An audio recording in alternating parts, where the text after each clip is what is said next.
History is all around us. There are secrets of our past around every corner, hidden in our streets, buried under our feet. And in this series, I'll be uncovering those secrets by exploring Britain's most historic towns. You're in my way! Get out of the way! I'm looking for the towns and cities that can reveal the most about each period in British history. That sent shivers down my spine. Yeah. That's amazing.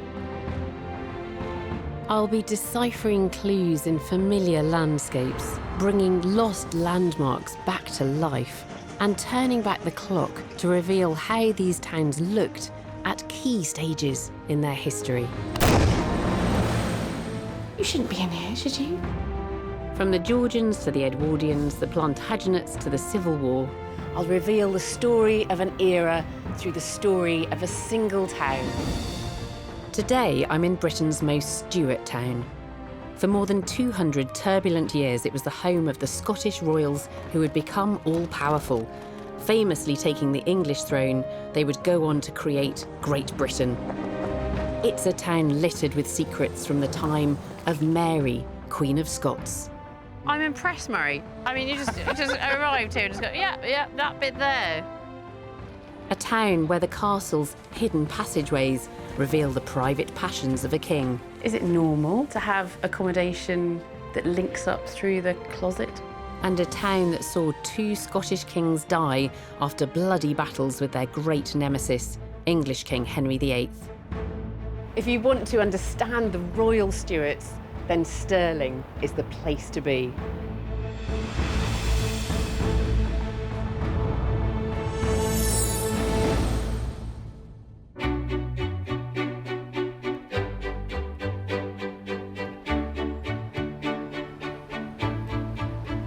The modern city of Stirling lies nestled in the Forth Valley. It forms the gateway to the Highlands. And it's a bustling, thriving city, full of families, thronged with tourists who flock here to see the picturesque castle and its historical monuments. But back in the Middle Ages, the history that draws people here today was happening, and life in Stirling was far from relaxed and peaceful. It was the Stuarts who would establish Stirling as a royal stronghold. For over 2 centuries, the family had its roots here and clung on to power in the face of constant political turmoil. Scotland was a small nation and found itself being used as a pawn in the power struggles between those great European rivals, England and France. But after generations spent fighting with their English enemies, it was the Scots who would eventually emerge triumphant. A Stuart king would ultimately inherit the English throne, a move that would lead to the creation of Great Britain. It was anything but a smooth journey. The Stuarts' rule began in 1371 and included 9 separate monarchs, almost all of them meeting bloody ends. Starting with James III, who in 1488 lost his crown in a bitter family feud.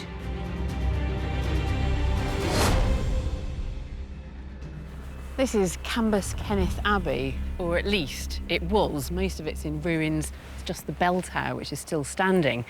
But I'm meeting somebody here who can reveal to me the significance of this place for the early Stuarts.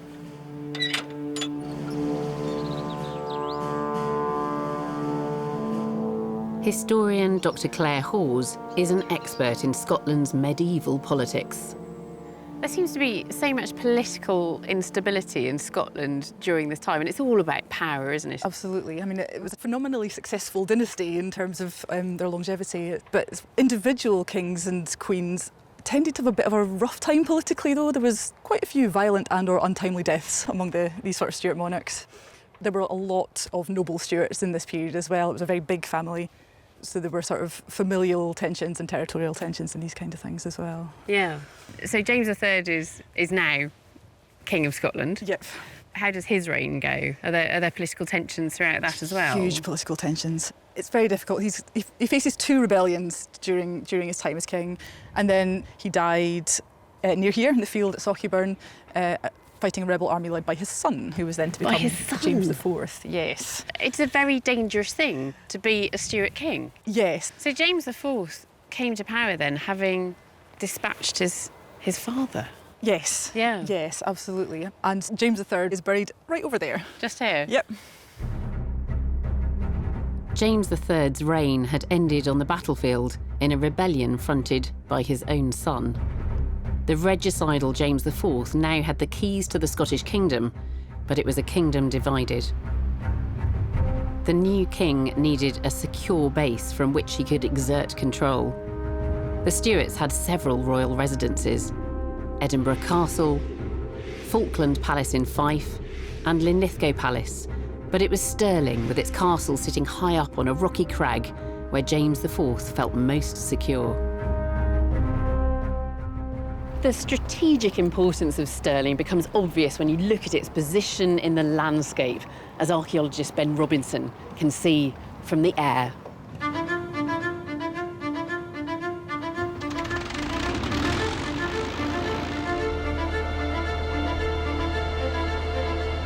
I've just got my first view of Stirling Castle, sitting on this craggy outcrop in the floodplain. It's quite amazing. And it's a real gateway location. It's right on where the highlands start and where the lowlands begin. And the key to this area is the River Forth. If you're to get from the lowlands into the highlands, you need to cross the Forth. And this castle is the defensive key to this whole area. It overlooks everything. It's a crucial bridge. It's an immensely strategic location. If you want to capture Scotland, you have to capture this castle. King James now had his fortress, and he would need it. In the late 15th century, the Scots were caught up in the power struggle between England and France. For years, the Scots had decided it was a safer bet to build an allegiance with the French rather than the English. James IV wanted to maintain and strengthen these links to the continent and expand Scotland's influence. And you can see the scale of his ambitions here in the great hall he built at Stirling Castle. This is a fantastic space, isn't it? Yeah, that's about the grandeur. That's about getting the impression of status and power. I'm meeting Professor Michael Brown to find out how King James IV tried to balance Scotland's delicate relationship with England and France. What would have happened in this great hall? What does James IV build it for? All the 15th century Stuart kings are really concerned about the way they stand in Europe, the connections they can make. But I think by the time you're getting to James IV, it's not exactly an obsession, but it's certainly something which is central to his policy. So building a great hall like this is not simply meant for entertaining or impressing Scots. It's meant to receive embassies from other kingdoms, people coming to his court, who are then going to take their impressions back to their employers, to their rulers. And what about his relationship with France then? I mean, Scotland has the old alliance with France. There must have been a tension there, and the relationship then of Scotland with England. Yes, I mean, I think we are at a kind of pivotal period in the late 15th and early 16th century, where the French alliance offers Scotland a way of looking beyond its boundaries. But then, in the early 1500s, he makes a peace treaty, the first formal peace treaty with England for over 150 years. And it's followed by a marriage to Henry VII, Henry Tudor's daughter, Margaret Tudor, which takes place in 1503 and is celebrated as the union of the thistle and the rose. Yeah, I mean, this does bring the two kingdoms very close together. And so then what happens? I mean, these alliances with England and France, which one comes to the fore? I think there's a tension. You know, James is, in a way, playing off both sides, but wants to be recognised as a player. And that's the problem, I think. In the early 16th century, James IV was playing high-stakes political poker. He'd signed a peace treaty with England and even married Henry VIII's sister, Margaret Tudor, but he'd continued Scotland's old alliance with England's enemy, the French. It was a risky strategy. Keen to secure his position as a European king to be respected, he also needed to strengthen his military. And from his vantage point at Stirling, James IV looked towards the sea. I'm travelling just a few miles out of Stirling to visit an archaeological site that I think might provide the key to understanding the scale of James IV's naval ambition. Here on the River Forth, archaeologists have uncovered remains that date back to the time of James IV and what appears to be a naval dockyard. Shall I stick that on, yeah, please? of course. Yeah. Then I'm a proper member of the team. I'm meeting coastal archaeologist Ellie Graham to find out more. It's quite incredible today because you just look at this landscape and there's nothing really to suggest that there was a big docks here in the Middle Ages. It's amazing how much this landscape has changed actually in the past 500 years. But one of the first clues was a map drawn in the late 16th century and it actually shows 3 little ships at the mouth. Yeah. And then when you look into things like the treasurer's accounts, for James IV's court, they'll need detailed payments for all sorts of things associated with the dockyards, from timbers. There's records of various shipwrights coming down here, carrying out maintenance, and James himself visiting the ships here on a number of occasions. So far, the dig has uncovered some remarkable evidence. The stonework of a long-lost pier, and even seashells, showing that this area was once right at the water's edge. Can you grab the other side of this handle? Down to the bottom. Shouldn't be. There's more work to be done. There we go. Okay. If we can find signs of buried black sediment here, this would indicate traces of a channel marking the entrance of James IV's lost docks. There we are. Just the last little bit. So do you want to do the honours? That has changed there, hasn't it? Absolutely. Yeah, it's paler grey here. Yeah. This is more like the sort of material I might have expected in a channel. That sort of, there's no structure to it, so it hasn't just been laid down and built up gradually. This could be part of the channel. Fantastically. I'm so excited by this. And it seems as though it's all set up, and it's not at all, because Ellie thought we wouldn't find anything and she thought it would just be edge of the estuary. And here we are, there we go. I think this proves it. This was James IV's docks, or the entrance to it, right here. The work being done here has uncovered forgotten traces of a truly massive site that reveals the huge ambitions James IV had for Scotland. Before the archaeologists started work here, it was hard to believe that this was ever anything but a natural environment, these salt marshes on the banks of the Forth. But if you imagine yourself slipping back to the time of James IV, it's very different. This is a thriving docks. In the early 16th century, James IV's docks are an important port. Supplies for Stirling arrive, and goods for trading head outwards. At the quayside, James's new navy is taking shape. And towering over everything is the flagship of the Scottish Navy, a massive statement of James IV's military intent, the colossal Great Michael. At around 73 metres long, the 4-masted warship is crewed by 300 mariners and 120 gunners, and is capable of carrying 1,000 soldiers into battle. The Great Michael is twice the size of anything in the English Navy, and James IV would soon be needing every bit of military equipment at his disposal. His attempts at playing power politics would soon bring him into conflict with his hot-headed English brother-in-law, Henry VIII. I'm in Stirling, investigating the legacy of the Scottish royal dynasty, the Stuarts. The city's famous castle still dominates the modern landscape, and back in the 16th century, the Stuarts needed a stronghold. Tensions between Scotland and England were running high. The Scottish King James IV had hoped to turn his nation into a great military power, and now had the biggest warship in Europe moored up in his docks on the Forth.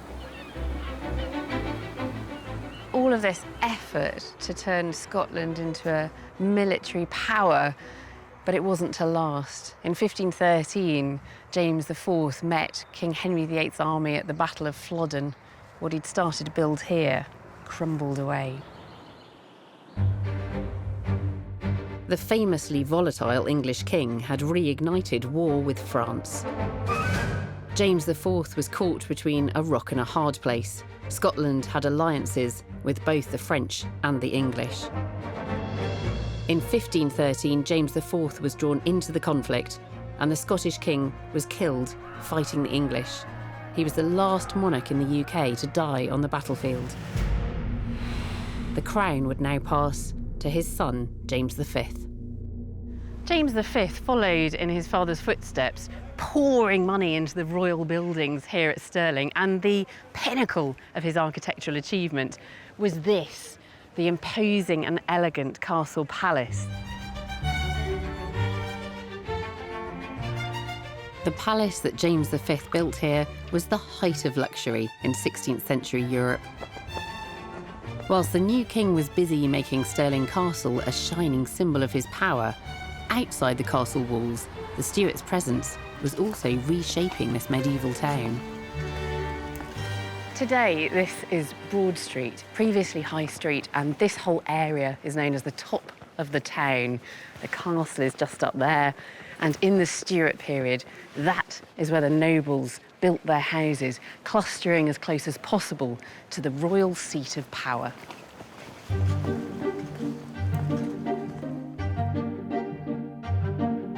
In the time of James V, the growing population of his royal capital was packed along the slopes of this relatively small town and created big issues.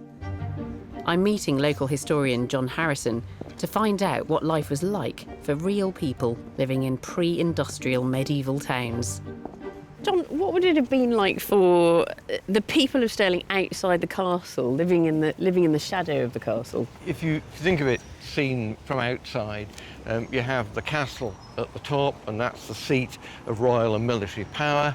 The sort of area where we are now is one of the more prestigious sort of parts of the town proper, exemplified by the church just behind me. So the here, kind of example. next tier of society. And then as you move down the hill, there is a tendency for the social standing and the wealth of the people who live there to go down.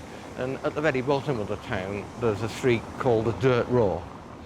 And this is trickle-down economics, and you can see what trickles down this long hill. So it's actually called Dirt Row? It's called the Dirt Row. That is Dirt Row? Dirt Row. Yeah.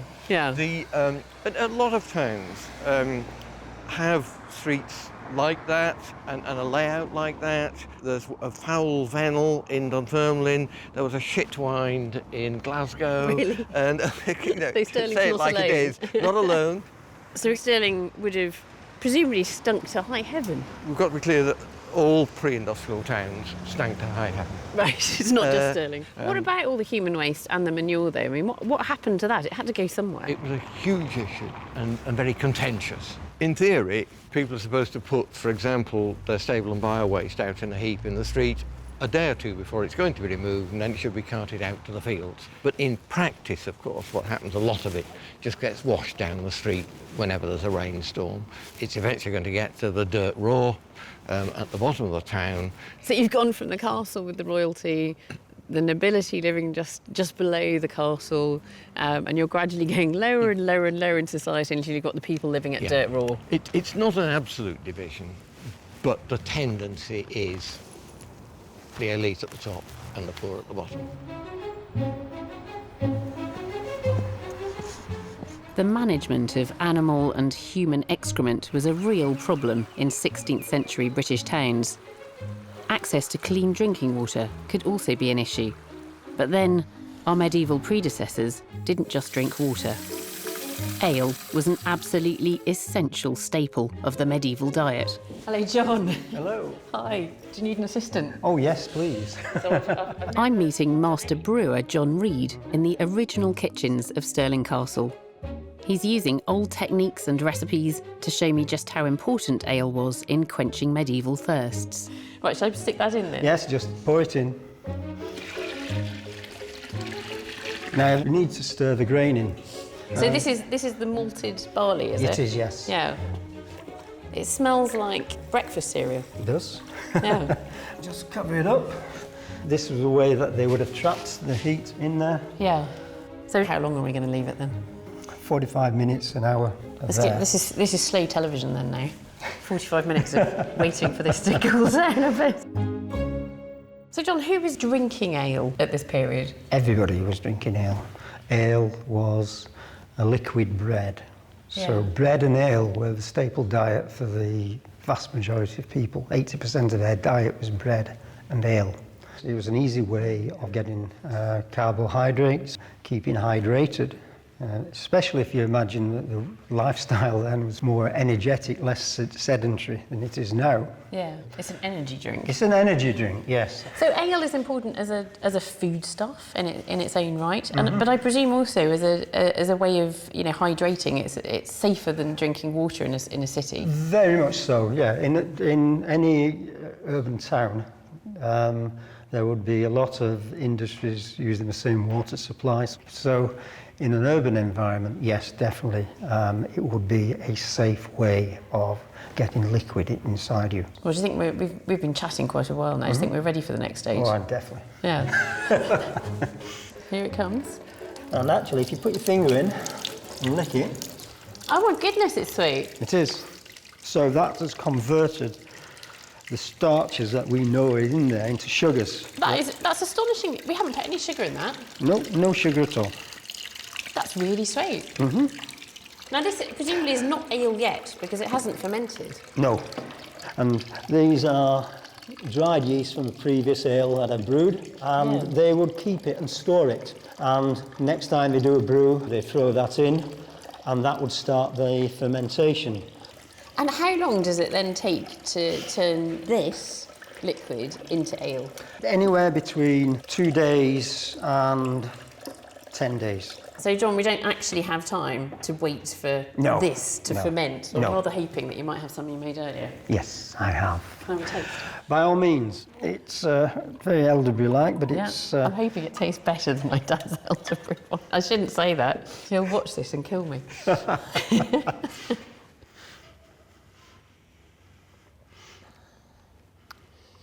Do you know, that's rather pleasant, John. It is, yeah. I think you should start bottling this and selling it, John. It's fantastic, thank you. Yes. It's an authentic taste of medieval Stirling. Great.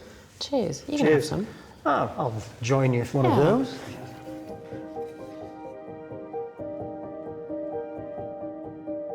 King James V may have shared his subjects' taste for Scottish ale, but it was his taste in all things French that would dominate life at the court. The new palace he built here was styled like a French chateau, reflecting his political leanings. Continuing the old alliance, he married a French princess. When she died, he quickly married another French noblewoman, Mary de Guise. I'm talking to Professor Michael Brown again to find out more about James V's French connection. What kind of a king was he then? What was he doing politically? On one level, he's following on from his father, so he's doing the same kind of things, playing the same kind of games. He's looking to, if you like, insert Scotland into the power politics of 16th century Europe. But in some senses, he has a stronger hand than his father, because Henry VIII, who's still King of England, has taken England into the Reformation. So you've got a Protestant England and a still Catholic Scotland, and that makes Scotland a valuable bargaining chip in terms of international politics. So he's really secured this alliance with France, this very long-standing alliance with France, but he's consolidating it through those marriages. How does that affect the relationship of Scotland with England?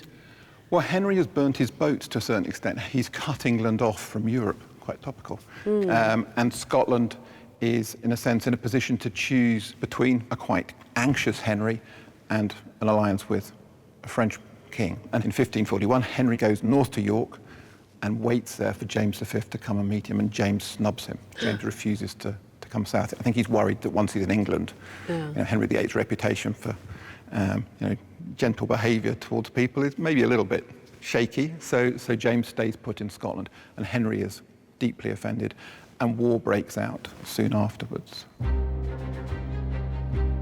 Nothing was guaranteed to annoy the fiery Henry more than the Scots' continued coziness with the French. When Henry sent his armies north to invade, the Scots met them just south of the border and suffered a crushing defeat. The King of Scotland escaped the battle with his life, but soon fell seriously ill, just as his wife gave birth to a girl. The new heir to the throne was the infant Mary, Queen of Scots. James V was despondent. He lay on his deathbed feeling wretched and desperate about the future of the Stuart dynasty. He's quoted as saying, "It came wi' a lass and it will gang wi' a lass." He didn't trust a woman to rule his kingdom, and he died 6 days later. Scotland now had its first Stuart queen. Could she prove her father wrong? The town of Stirling was centre stage in the dramatic story of the Stewarts, and the most famous Stuart of them all, Mary, Queen of Scots, would now continue the legacy. As a tiny newborn baby, Mary became Queen of Scotland, and 9 months later, in September 1543, she was officially crowned right here in Stirling Castle. The young Queen Mary's father and grandfather had both died battling the English king, Henry VIII. Henry now schemed to insert himself into the life of the young Scottish queen. I'm meeting Nikki Scott from Historic Environment Scotland in the beautifully restored palace here at Stirling Castle. So this is the Queen's bedchamber? This is the Queen's bedchamber. It's rather wonderful, isn't it? It's very ornate. This was the height of fashion. So Mary's this infant running around in the castle, but there must have been plans for her future already being set in place. Oh, absolutely, and nothing more so than her marriage. Who Mary was going to marry is absolutely one of the most crucial questions that was facing the country at the time. Does she marry into England, thus allying Scotland with its old enemy? Does she marry France and preserve the old alliance? Yeah, that's what she can do for Scotland. She can secure an allegiance. Yes, absolutely. Yeah. And if she can secure peace or a treaty with one of those sort of great kingdoms, then that's going to be of massive benefit to the country. Yeah. Mary's famously impulsive great-uncle Henry VIII already had plans for her future. Rather handily, he has a 5-year-old son, Prince Edward, and surely a perfect husband for the young Scottish Queen. By marrying his son to Mary and getting control of Scotland, he can do what, English kings have been trying for centuries before to do and pacify Scotland. Yeah. So he's very interested in that marriage, but it doesn't go according to plan. He's very determined to get control of the person of the little queen and wants to bring her to England. That doesn't go down well with the Scots, who want to keep control of Mary, essentially. Yeah. And so Henry invades. Henry's troops marched north as his determination to get his hands on Mary, Queen of Scots, and therefore the Scottish crown, sparked yet another feud between the bitter enemies. The conflict that followed was referred to later as the rough wooing. There was nothing romantic about it. The Scots threw up huge defensive walls around Stirling to protect the young Mary, and they remain the best preserved city walls in Scotland, and parts of them are to be found in some very unusual places.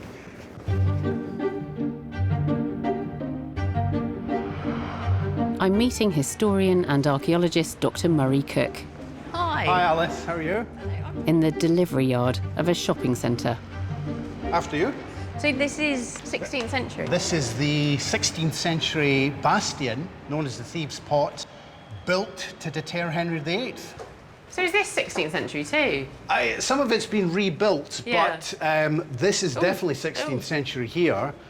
So the bastion is part of the city wall, so if you've got a city wall, you need to be able to defend it. Yeah. This is a 16th century gun loop. Oh, right. For a So- small cannon. For a very small Yeah, cannon, it would still yeah. do a lot of damage. And then up here, well, here we go then. There we are. Out of the medieval into the 21st century shopping centre. It's weird. I feel as though I've just time travelled. Look, take me back to the 16th century. Are there Yes. any more of these walls to Oh, find? yeah. Take me there. Yes, let's go.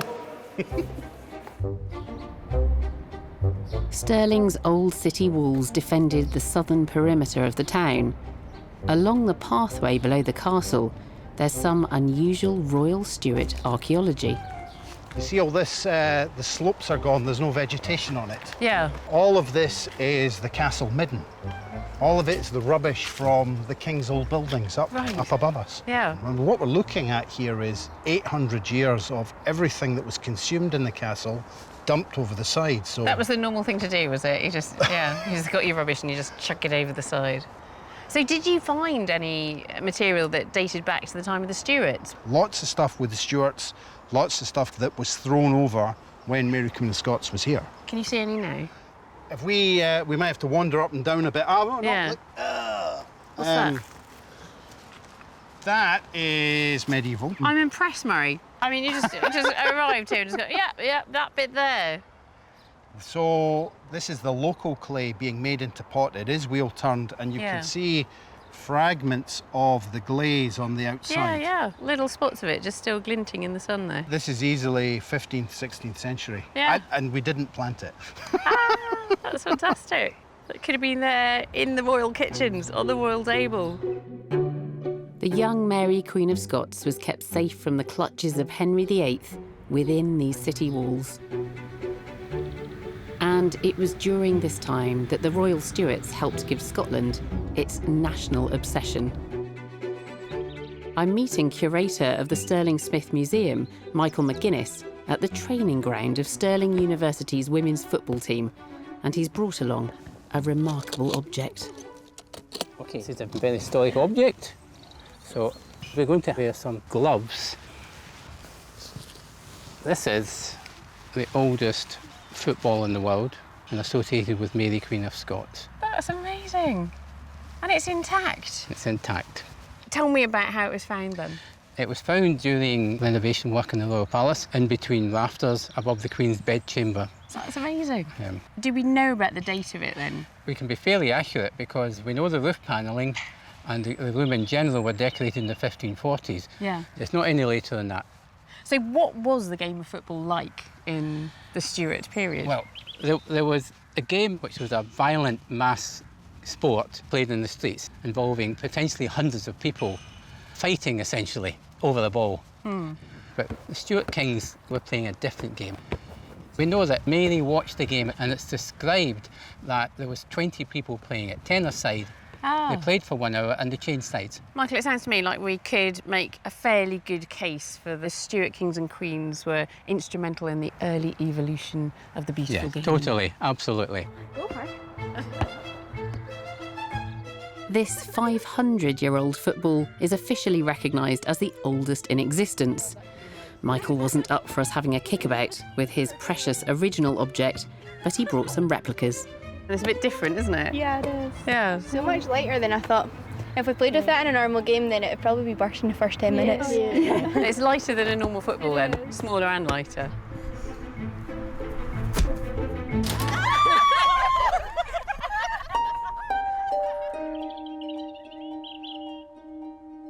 Mary, Queen of Scots, would eventually leave this football behind at Stirling Castle. Henry VIII still wanted control of the young queen, but at just 5 years old, she was smuggled out of Scotland and sent to France, where she would marry the king. But he died in 1560 after just a year on the French throne.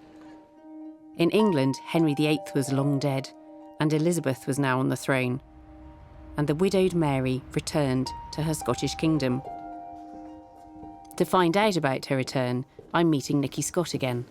So Mary comes back to Scotland then, back to the castle, back to these rooms that her father designed. Yes, back to the rooms her father designed and which are now her rooms as the monarch. How old is she when she comes back to Scotland? She's still a teenager, 18, 19 years old. It's a complete lifestyle change for her. She's used to a life of luxury in France and suddenly she has to come back and be a reigning queen in a country that's gotten quite used to managing without the presence of the Queen, thank you very much, and to a country that has just had a religious reformation. So she's now the Catholic Queen of a Protestant country, which obviously creates difficulties for her as well. The political and religious landscape that Mary has returned to is a minefield. And on the ceiling of Mary's new palace is a reminder of her complicated heritage. These are known as the Stirling Heads. They're like a bunch of Renaissance selfies, oak carvings containing images of people important in Stuart royal life. And they're curious images, aren't they? I mean, there's a funny little cherub thing there. Yes, there's a mix of sort of the mythological figures from classical literature, but also real people. So you have Henry VIII staring out. Yeah. Quite curious to have him, because he can't have been that popular a character at this point. Absolutely not, yes, but it represents Mary's claim to the English throne. Yeah. Because she is Queen of Scots, but she's a descendant of Margaret Tudor, Henry's sister. Yeah, so that's why Mary has got quite a strong claim, actually. She has an incredibly strong claim to the English throne. Fate would conspire against the young Scottish Queen, and things would go spectacularly wrong for her. Female monarchs were viewed with disdain at the time, and objections about her choice of husband, as well as her status as a Catholic queen in a Protestant country, would boil over and eventually lead to her forced abdication. Her fate is sealed. She flees to England, and 2 decades later, Mary is beheaded for her involvement in a plot to assassinate her cousin, Elizabeth I.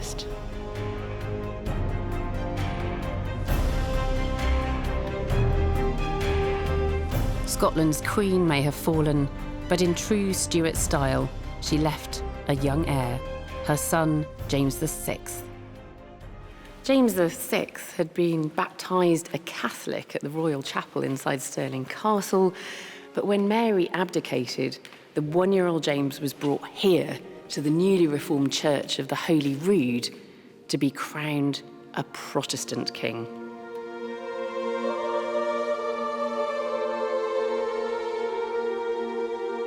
The coronation lasted 3 hours, fairly short by 16th century standards. And afterwards, the infant king was returned to the safety of Stirling Castle. Like his mother, James VI grew up within the protected walls of Stirling Castle, but controversy and conflict were never far behind. I'm about to find out the huge impact James VI would have on the whole of Britain and uncover secrets the castle reveals about the intimate life of the new Stuart king. Stirling was the heart of Stuart Scotland. Despite several angry flashpoints with their noisy neighbours, the English, this Scottish royal dynasty had managed to keep their kingdom together. In 1566, James VI became king, and like many powerful people across Europe, he'd become obsessed with a growing menace. The orphaned James VI grew up to be a prolific writer, most famous, of course, for his translation of the Bible, which became a landmark in the English language. But he also wrote this peculiar little book, which would have a profound effect on the lives of ordinary women. It's called Demonology, and it is a vitriolic attack on witchcraft.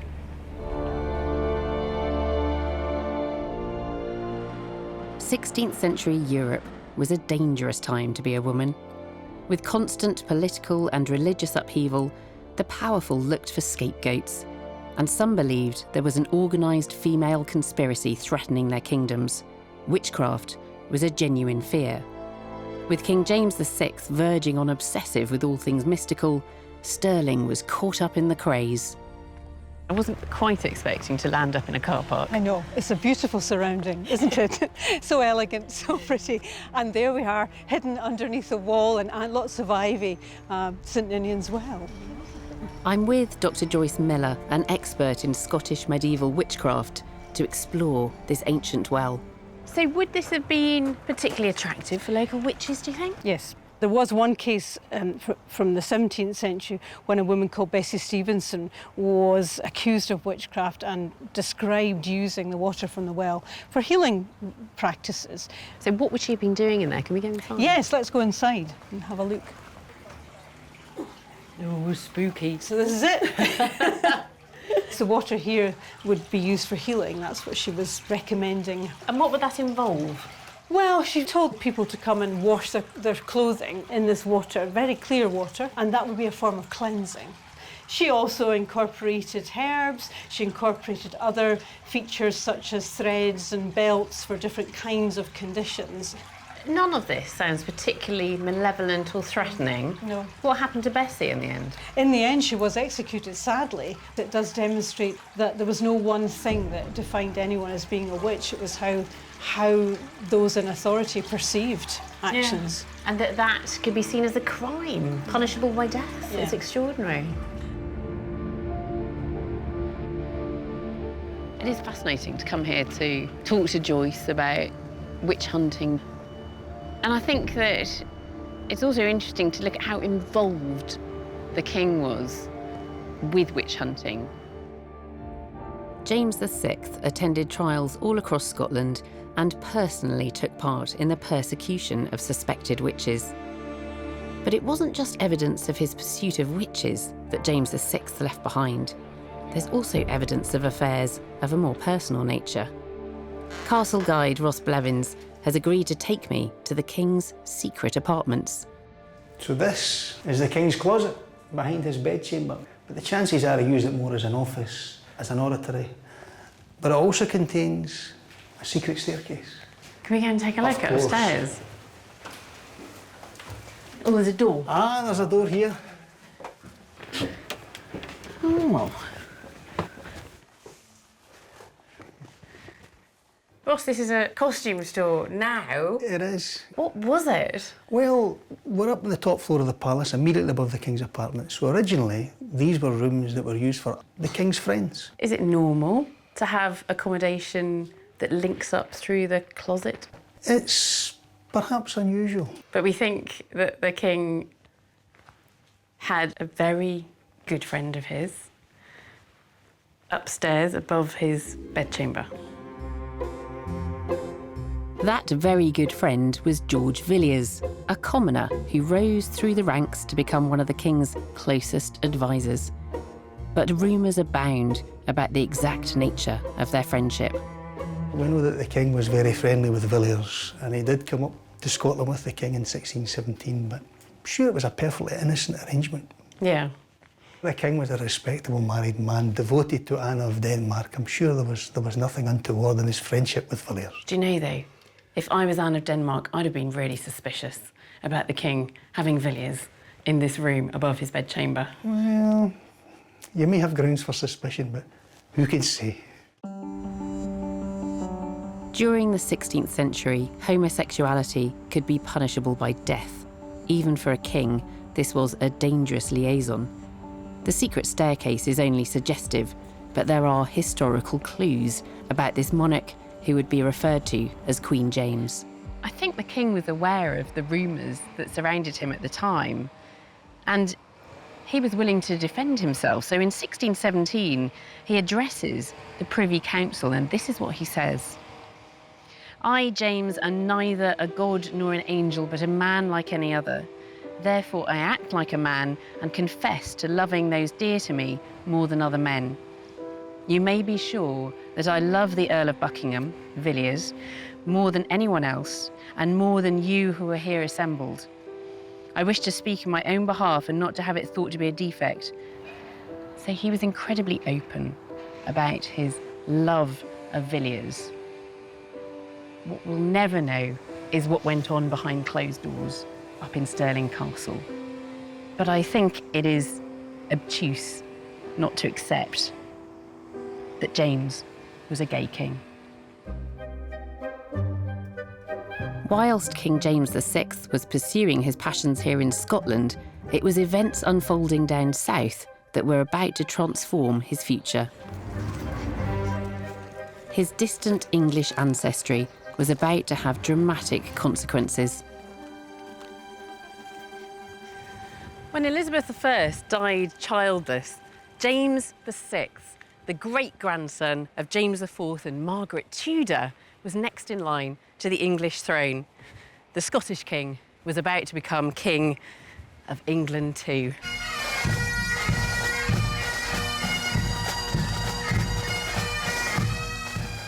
With delicious irony, the Stuarts, who had spent generations defending their kingdom against English hostility, now crossed the border and took the English throne without a shot being fired.